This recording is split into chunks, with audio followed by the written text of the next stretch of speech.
Folks, I finally think the Winnipeg Jets have shown a real sign of life that has meaningful potential if what we saw against the Colorado Avalanche is to continue for the Winnipeg Jets going forward.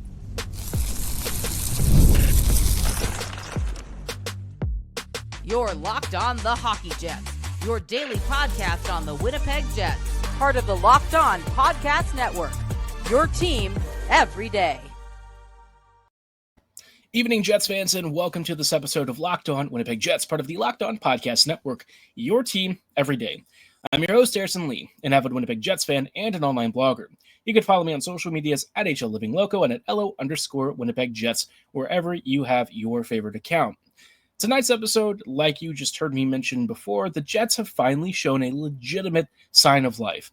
I have been waiting for Winnipeg to make a really big lineup change for a long time. And coming into this Colorado game, the previous game the night before against LA was a slog fest. The Jets were bad, they created no offense, and LA basically grinded the Jets into oblivion.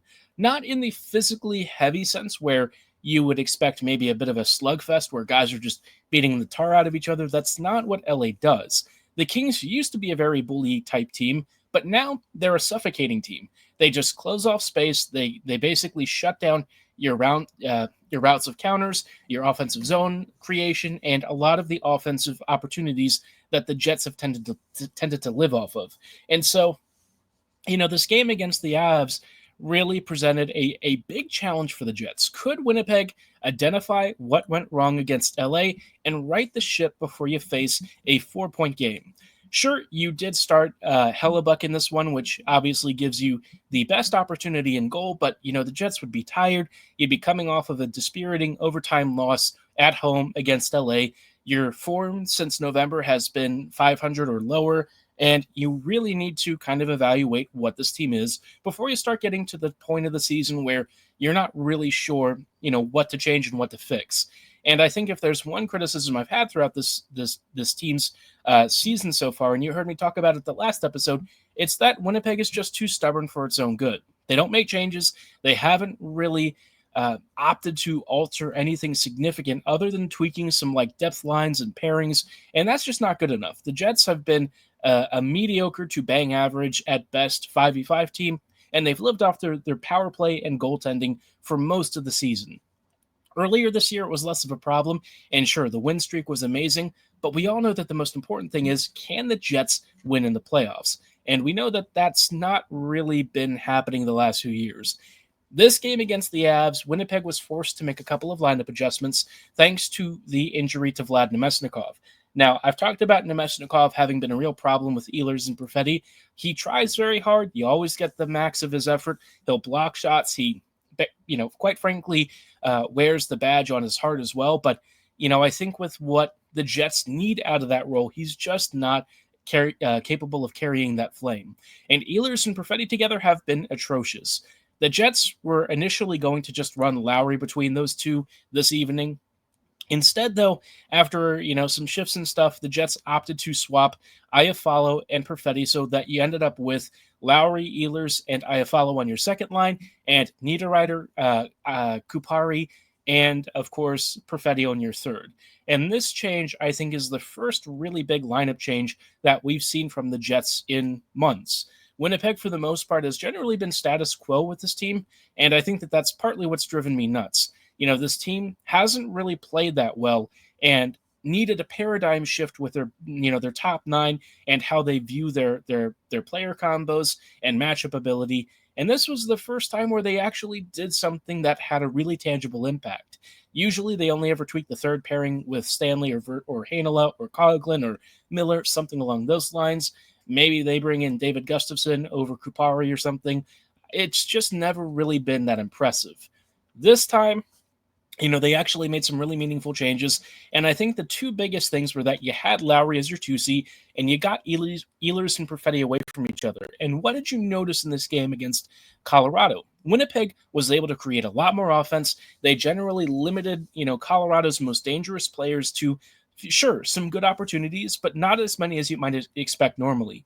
Colorado wanted to turn this into a track meet the same way that they do every single time, and Winnipeg actually found a way to slow them down and win the battle against their depth lines, which is really the only thing that you can do because most likely you're not going to beat McKinnon at his own game. Makar is also probably going to win more of his matchups than not. And so the most important thing you can do is beat up on the depth. And that's what the Jets were able to do. In fact, they were so effective at it at times that they actually hurt McKinnon and Makar's ability to create even more. That line had to do even more heavy lifting, and they really didn't get as many clean looks against Hellebuck as I think they're used to. Makar was generally held more towards the perimeter. Again, he'll have some net drives and counters and stuff where you're just not really going to be able to do much. He'll have some good rush chances, but if you can limit the amount of damage that guys like him and McKinnon and Rantanen do, you have a much better chance of winning. And the way that the Jets arranged their top nine gave them a much bigger opportunity to do that. The top line was, not crazy for the Jets, but they did enough to essentially stay, relatively afloat and, they weren't really a hindrance, right? Maybe that's the better way to describe it, is that they had a couple of really good plays. There were some great goals here and there. And, for the Jets, the most important thing was not getting eviscerated in the best on best matchup. And that's what I think you saw from this line, right? And if that's the best that you get, okay, right? But the most important thing is, how are the other lines handling it? And, immediately the change with Lowry and Ehlers did help to lead to an initial first goal in the first period. Ehlers got a great pass from Sandberg. And, the rest of the offensive zone possession was a little more in Winnipeg's favor. They score early. Second period, after the Jets had, quite frankly, let Colorado kind of get into the game at the end of the first period, Winnipeg started to push again in the second, and Scheifele pots his 25th of the season, off of a great feed from Kyle Connor and Morrissey. And then Ehlers seals it at the end of the game with a 2-on-1 rush thanks to Lowry and Iafallo. And, just like that, the Jets come away with a 3-0 shutout of Colorado. It is Hellebuck's 6th shutout of the year. And, he has as many shutouts as he has regulation losses, which is pretty darn insane. And what I think really stood out is that, especially as the game wore on, the Jets really did start to grow into it and got stronger. They controlled a lot more of the 5v5 play than they ever really do against the Avs team. And yes, Colorado did travel, but the Jets also played the night before. And I think, having a lineup that shows clearly that there was a shift in, both the arrangements and some of the matchup ability for this top nine, it had a really tangible impact against Colorado. The Avs had far fewer great looks. It was a much more even matchup, and the Jets ended up having the edge as the game wore on. That is a very, very big deal, and something that I hope the Jets coaching staff was taking notes of. I want to talk about their likelihood of sticking with it and some of my concerns that I have, even with some of Arneal's post-game comments in just a little bit, because I think that this really could be a spark for a good positive change. I don't love that it happened because somebody got injured. I really wish the Jets would have figured out some of this stuff earlier, right? You had a huge lead thanks to your amazing start. You had lots of opportunities to maybe tweak the lineup and experiment, and you didn't. And now the Jets are having to fend off a lot of teams to remain at the top of the division. So, sure, that's not really an ideal situation to be in. And I wish, again, the Jets were a little more proactive about making these changes and making meaningful changes at that. But, at least they are starting to hopefully figure out and piece together some of the bigger picture stuff, and that this team, quite frankly, was not going to get it done without a couple of big lineup adjustments and shakeups. They still haven't touched the top line, but so long as the top line generally does well and still outcreates with their most dangerous chances, while the bottom three lines win their matchups, I don't know that I'm really going to grouse about it. I might have concerns about their playoff matchup ability, but if they can do this more consistently against Colorado and Vegas, I would be less worried about it. But perhaps the biggest question for the Jets is, will Winnipeg stick with this? And that I am not entirely sure. I want to chat about that in just a brief moment. But before we go too much further, thought I would let you know about our friends and partners at FanDuel. From big upsets to game-winning drives, the NFL playoffs are better with FanDuel. Right now, new customers can bet $5 and get $200 in bonus bets guaranteed. That's $200 in bonus bets, win or lose.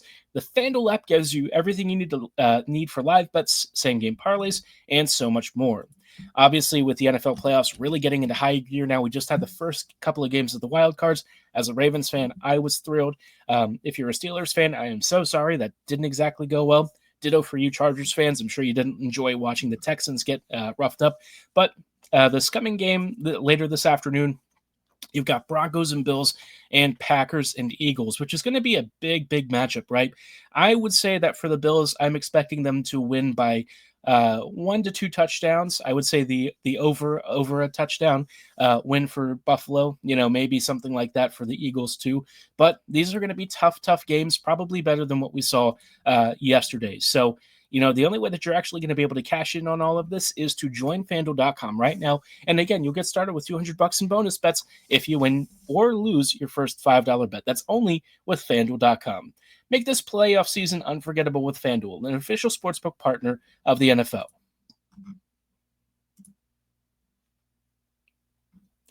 Hey friends, and welcome back to this episode of Locked On Winnipeg Jets, part of the Locked On Podcast Network, your team every day. Every day, thank you so much for rejoining us as we are chatting about some big takeaways from a huge 4-point win for the Jets.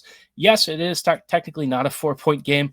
You only get 2 standings points, but when you think about the Jets coming away with, a huge division rival and, stealing 2 points from their ability to add to their record, yeah, it is a 4-point swing, right? And for Winnipeg, I think one of the most important things was how they won this game. For once, Winnipeg finally showed that they can, in fact, make some changes.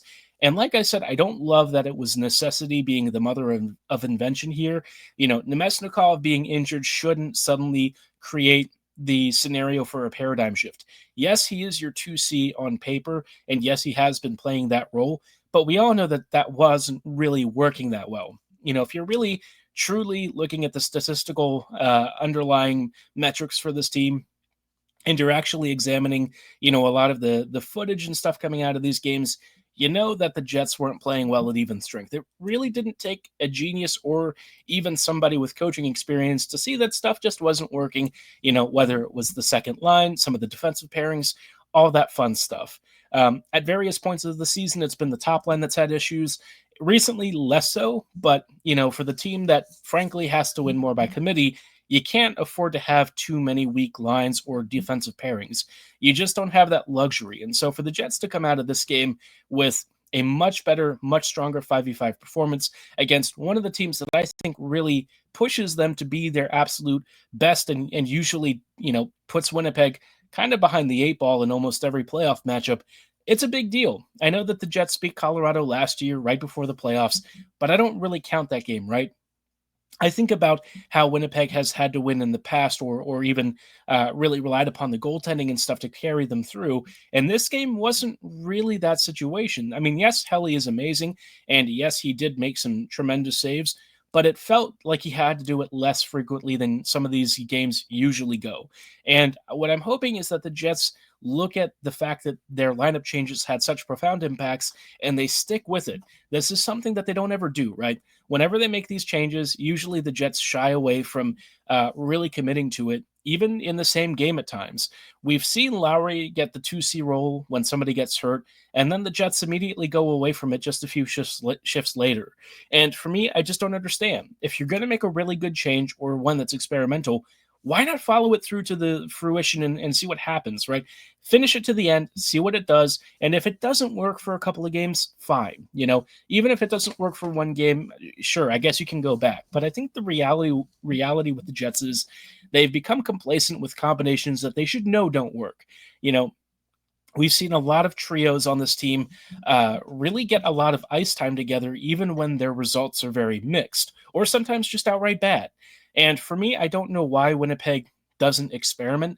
they're like one of the few teams in the NHL that doesn't make many lineup changes. Usually what you see is kind of what you get week in and week out with this team. Other teams, they are constantly tweaking things. You look at the Caps, they're constantly messing around with different deployments, looking for different chemistry opportunities, and they're willing to add young blood into the lineup more frequently to get them some minutes and see if they can actually make a tangible impact. And so the Jets not doing that has really been a confusing thing for me. And it's why I really get frustrated with some of the coaching staff decisions, because in my mind, this team has the talent to be really good, and it's just not usually arranged in the right way. This time, Winnipeg finally did it again through necessity more than anything, but you'll still take it, and they actually got rewarded for it. And what I hope is that the coaching staff looks at this and says, okay, with Lowry having done really well with Ehlers, maybe that's a duo I think about for the future. Now, Arniel said he found it, the results generally intriguing and is interested in diving more into it. What I worry is that once Nemesnikov comes back, that he just goes back to the same thing. He'll look at the veterancy of some of these guys, where they've predominantly been played, locker room dynamics. And I just have this sinking feeling that they're going to go back to a lot of the same combinations that they use in the past. And even if they do start off with the Lowry with Ehlers combo and maybe Perfetti with, somebody else on the third line, I have this suspicion that the Jets are going to do what they always do. And it's been a problem for many years. It's been multiple coaches who do the same thing. And I just don't get why Winnipeg won't commit to trying something new. It really doesn't hurt you. In fact, it at least gives you an alternate way to lose if it doesn't work, because if you just continue to do the same thing over and over again, you probably know what the outcome is already going to be. At least here, you can find maybe a new way to do something. Hopefully, it's a winning combination and not a losing one, like I just joked about. But at least it's different, right? At least you have some experimentation and some desire to maybe try and improve the team. Winnipeg doesn't necessarily have to trade for some elite first line center to at least get better improvement at 5v5 during the regular season. There are internal switches that they could make that would probably benefit the squad and get the team in a more playoff oriented state. But to date, the Jets have generally been resistant to that, and it wasn't until this Nemesnikov injury where they actually made some pretty important changes, both right before the start of the game and in game, right? Some of the adjustments with like Iafallo and Perfetti happened more in real time. And so, I want to be excited about this, and I really love the win. I was very happy about it. It's exactly the kind of game that I think the Jets have needed to play against a top contender, but the other side of me that is cynical and has kind of seen what the Jets do in many other seasons worries that they're going to go back to their old habits. And it's hard to kick those, and I get it, and I know why Winnipeg is occasionally stuck in the cycle, but at some point, isn't enough? I know that True North will probably see some level of playoff revenue as a success, but I want more. I think this team, with Hellebuck playing at the level that he is and being the elite netminder, who quite frankly is a Hart candidate and really should be a Hart finalist, I don't understand why you don't want to chase this stuff. Why don't you experiment? Why won't you change stuff?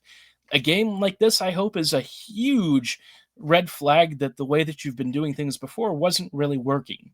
And I just don't know if the Jets picked up that signal. Arniel's comments do give me more optimism that they've perhaps picked up on that, but I'm not yet sold on it. I need to see it happen for a couple of games. I need to see them stick with some of these changes. And when guys like Appleton and Nemesnikov get healthy again, don't just toss them in back into their old spots. Maybe think about why the lineup now works versus why it didn't before against Colorado in previous games. Yes, you could argue that the Jets have had a couple of big shutouts against the Avs in the past, but I think this game was actually a truly complete effort with, not just over-reliance on Hellebuck or a power play, but meaningful 5v5 play that led to successful scoring chances. And, perhaps just limiting Colorado's use of speed. That's been something that's been a huge problem for the Jets, and they didn't have it happen. And so I hope that they really do take all of this to heart and stick with it. This team frankly deserves to have better performances out of the squad. I think that the foundation and pieces are there. You just have to arrange it into a better picture, right? It's like having a puzzle set where you keep trying to force maybe the square and the circle hole rather than just letting the shapes naturally fall where they should. And I'm hopeful that this is going to start to reverse that trend, because I think the Jets are capable of much better than we've seen from them at other points of the season. And you look at the playoff field, and there's just not that many scary teams. Unfortunately, all of those scary teams tend to be on our side of the bracket, which is not great. But if the Jets can survive one of Vegas or Colorado in the postseason, that makes their life a heck of a lot easier. You find a way to beat those teams, you can probably beat almost anyone in the postseason. Yes, there are still some great teams on the Eastern Conference side of things, but getting through a Colorado or a Vegas, especially early, and beating them in convincing fashion, I think would be the clearest sign of progress for this organization over some of the other stuff that they've tried to talk about this past offseason. They do that. They do it in a consistent, relatively repeatable way, and I feel pretty good about the rest of their playoffs. For now, though, we're just going to have to settle for the regular season matchups. The playoffs are a long ways away, and I don't know that they're going to commit to this stuff, but I'm hopeful that they do. I want them to, and it would be great if they did, because the old methods and the old ways of trying to win over rely on stuff that's not sustainable, especially in a 7-game series against a top end team. Hopefully the Jets understand that. I'm praying that they figured this out. And if Arneal's comments really are to be believed, he's probably seen that too. And maybe the other spin is he was looking for an excuse to do this.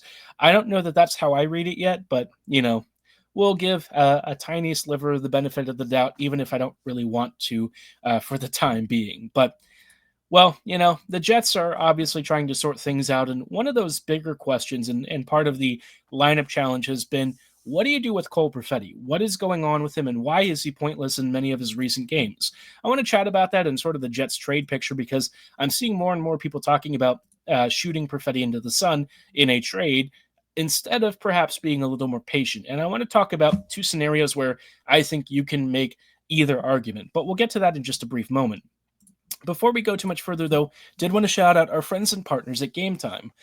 I love going to live events, whether it's sports or concerts. Obviously, I'm a big hardcore fan, so I'll go to stuff like Kublai Khan, Knocked Loose, and I'll also go to, sporting events, whether it's Ravens games, when I'm in Winnipeg, on the very few opportunities that I can.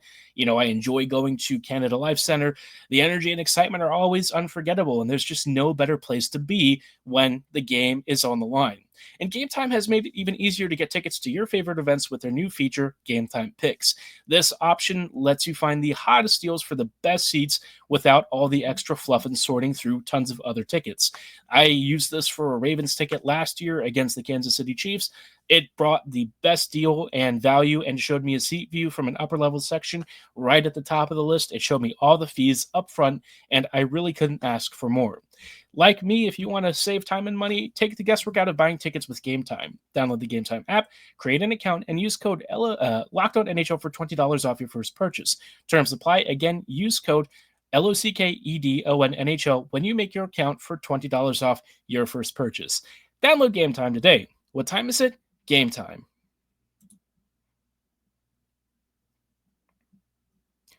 Hey friends, welcome back to this episode of Locked On Winnipeg Jets, part of the Locked On Podcast Network, your team every day. Every day, thank you so much for rejoining us on tonight's episode, as we are currently working to chat through a couple of bigger topics and maybe some takeaways from a big game against the Colorado Avalanche. One of the better games I would say the Jets have played over the past couple of months, especially considering the competition, right? An opponent that has usually been a huge bugbear for the Jets. Finally, though, lineup changes have had a major impact. Ehlers and Perfetti had much better games than we've seen from them.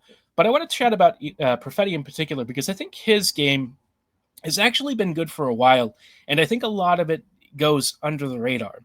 Perfetti is one of those players who's very cerebral and makes a lot of really smart, intelligent reads in the offensive zone. You'll see him jump along the half walls. You'll see him pick off passes or sometimes disrupt zone exit attempts by the opposing skaters trying to, get to the neutral zone.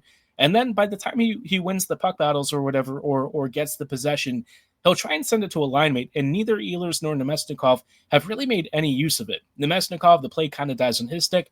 Ehlers wants to go out wide and create from the perimeter. Perfetti is one of those players who wants to attack more towards the face-off circles and slot and make these short give-and-go, one-touch sort of passes to hit those really good almost power play, tiki-taka sorts of plays, and that's not how either Nick or Vlad play.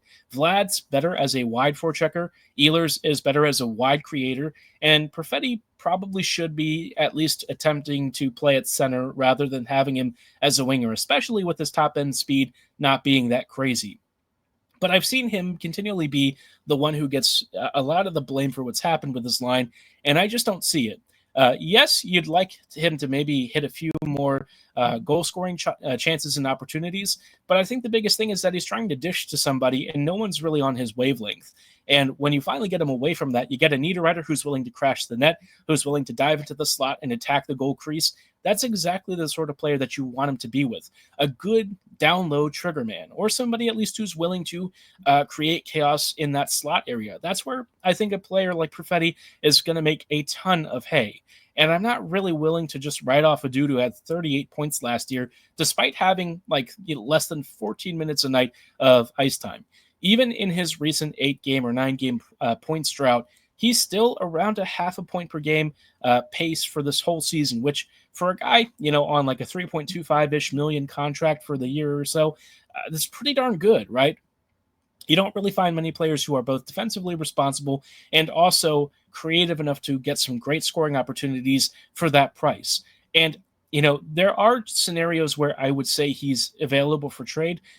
If I'm the Jets, unless it's a really good center like a Barzal, who the Jets are apparently interested in, according to Carter Brooksy, maybe a Brock Nelson type player, but younger and with term, I just don't think that exchanging him in maybe a rental or a short-term deal really makes any sense, right? You've got to be having him as part of some bigger package for a Pettersson, a Barzal, something of that caliber rather than a rental. I think if you do trade Perfetti, you're going to end up regretting it pretty quickly. He may not be the best player in the immediate deal, but I do think longer term, those of us who have preached patience with him are going to be vindicated. I think, and I'm still a big believer in him, maybe this breakout season hasn't exactly been his breakout, but I look at the coaching staff and the fact that whole line that he's typically been on with Nemesnikov and Ehlers has been bad, and the coaching staff not really reacting until this game, only due to an injury. And I'm like, do I really think that Perfetti is the one at fault? Could he be slightly better? Sure. But I think he's doing a lot of the plays and detail stuff that he should be. He's making great reads. He's doing all of the other stuff. And I think it's more like the coaching staff just not really understanding how his game works and how to make the most of what he brings. And so I think you get him away from this line combination. I think you're going to start to see him really blossom. Now, I don't know that I would necessarily want him playing next to Kupari, but Kupari at least is kind of like Niederreiter in that he's very direct. He'll go for the goal mouth, and he might be able to take a little bit more of an advantage of that inside step against a defender than the Nemesnikov could. So, yeah, I'm willing to give it a shot. I do think you'll probably just want a better center there, period. I like Kupari in a depth role, not so sure about a middle six or more pivotal scoring role like the 3C would probably ask. And so in that mindset, I still think the Jets really need to go for like a Nelson type or a really good top six center. Middle six is fine if they can get like a Novak of some sort, but I certainly would not be looking to trade Perfetti for a return like that. Perfetti would only be movable if you're getting a really good prime-aged defender with some term, or a similar sort of center. Again, a Barzal, a Pettersson, that kind of package, and it would definitely take more than Perfetti to get that. So that's really the only place I would even go to. If you're not going to get that, then just be patient with Perfetti and kind of work through it, because I think the coaching staff is really the one that's kind of, in my mind, deserved more of the finger pointing than some of the individual skaters. That doesn't apply for Ehlers as much. He's just not been good at times, but I will say I have a lot more patience for Perfetti. So curious to know your takes on this. What would you trade Perfetti for if you were to even to do so? Are you in my camp where we should just kind of hold on to Perfetti and not be so hasty, or do you want to see him moved for another player? Let me know in the comments below or at my social medias at HLivingLoco and at LO_Winnipeg Jets. Thanks for making Locked On Jets your first listen of the day, though. We will see you back here early this coming week, hopefully with some good preview coverage. And maybe we have lines that show the Jets did, in fact, learn the right lessons from the Colorado game. But like I said, that's all the time that we have tonight. Thanks for listening. Have a great night. And as always, go Jets go.